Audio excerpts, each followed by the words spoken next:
नागपुर के पूर्वी क्षेत्र भांडेवाड़ी से आस्था, श्रद्धा और रहस्य से जुड़ी एक अद्भुत खबर सामने आई है, जहां श्री संत गजानन महाराज की काकड़ आरती ने पूरे क्षेत्र को भक्तिमय बना दिया है।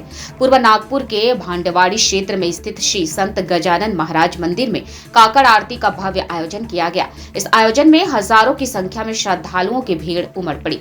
हर ओर गजानन महाराज के जय घोष और भक्तिमय वातावरण देखने को मिला। लेकिन इस मंदिर की विशेषता केवल भक्ति ही नहीं बल्कि एक रहस्यमयी गाथा भी है। भांडेवाड़ी के श्री संत गजानन महाराज मंदिर में गंगा जल के उगम की एक काल्पनिक लेकिन आस्था से जुड़ी कथा प्रचलित है। कहा जाता है कि मंदिर परिसर में गंगा जल का स्रोत मौजूद है, जिसका वास्तविक उद्गम आज तक कोई भी नहीं खोज पाया है। बड़े बड़े खोजकर्ता और विशेषज्ञ भी इस रहस्य को सुलझाने में असफल रहे हैं। स्थानीय लोगों का मानना है कि मंदिर में जल स्तर हमेशा गजानन महाराज के मुख तक बना रहता है, जो इस स्थान को और भी दिव्य और अद्भुत बनाता है। आज भांडेवाड़ी का श्री संत गजानन महाराज मंदिर केवल पूजा स्थल नहीं बल्कि नागपुर वासियों के लिए आस्था, विश्वास और चमत्कार का प्रतीक बन चुका है। ABN 24 न्यूज के लिए भांडेवाड़ी नागपुर से प्रदीप बनर्जी की रिपोर्ट। मला इथं येऊन 34 वर्ष झाले आहे माझ्या लग्नाला आणि मी गजानन महाराजांची प्रचिती बघत आहे आणि ती गंगा आली आहे, कुठून आली आहे, काय आली आहे त्याचं काही अजूनही हे लागला नाही।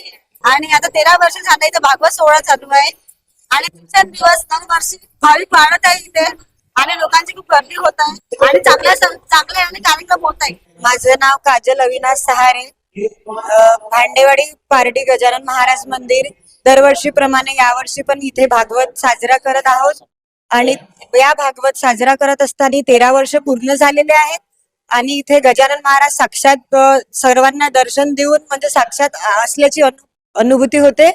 आणि आज इथे महाआरतीचा कार्यक्रम झालेला होता। भाविक भक्तांनी जास्त संख्येत इथे भेट दिलेली आहे आणि दरवर्षीप्रमाणे याही वर्षी हा कार्यक्रम पूर्णपणे साजरा होणार। माझं नाव रेश्मा गुंगावकर आहे। इथे 13 वर्षापासून भागवत कथा सुरू आहे आणि गजानन महाराजाचा आशीर्वाद इथे भांडेवाडीवर सगळ्यांनाच आहे आणि भांडेवाडीचे गजानन महाराज हे साक्षात आहे, कारण की त्यांच्या पायाखालीची गंगा वाहते, त्या गंगेचा साक्षात आहे। तिचा निर्माण कुठून झाला, का झाला हे कोणाला आजपर्यंत कळलं नाही। इथे कितीतरी इंजिनियर येऊन गेले तरी पण तो पाणी काही कमी झाला नाही ना, त्याचा शोध कधी इथे लागला नाही। आणि भांडेवाडी परिसरात गजानन महाराजांची एवढा आशीर्वाद आहे की सगळ्यांना त्यांचा आशीर्वाद लाभतोच। माझं नाव पुष्पा गोमकर आहे आणि मी भांडेवाडीमध्ये राहते। मला सन 7 मध्ये आली मी राहायला इथे। पण एकदा चमत्कार मला असा घडला की महाराज साक्षात पाण्यामध्ये उभे होते। पण तेव्हापासून मला खूपच म्हणजे भजनाचा कार्यक्रम मी चालू केला तेव्हापासून आणि इथे भव्य दिव्य आरती होते आणि नेहमी 13 वर्ष झाले की इथे कार्यक्रम चालू होते महाराजचा।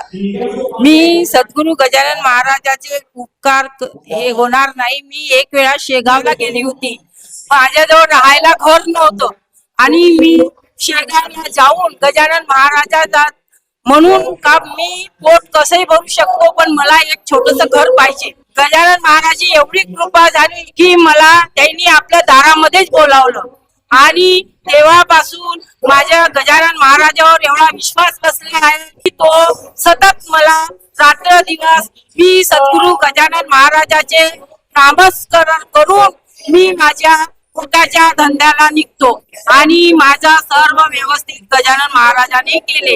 हीच मला आदराची हे विनंती आहे।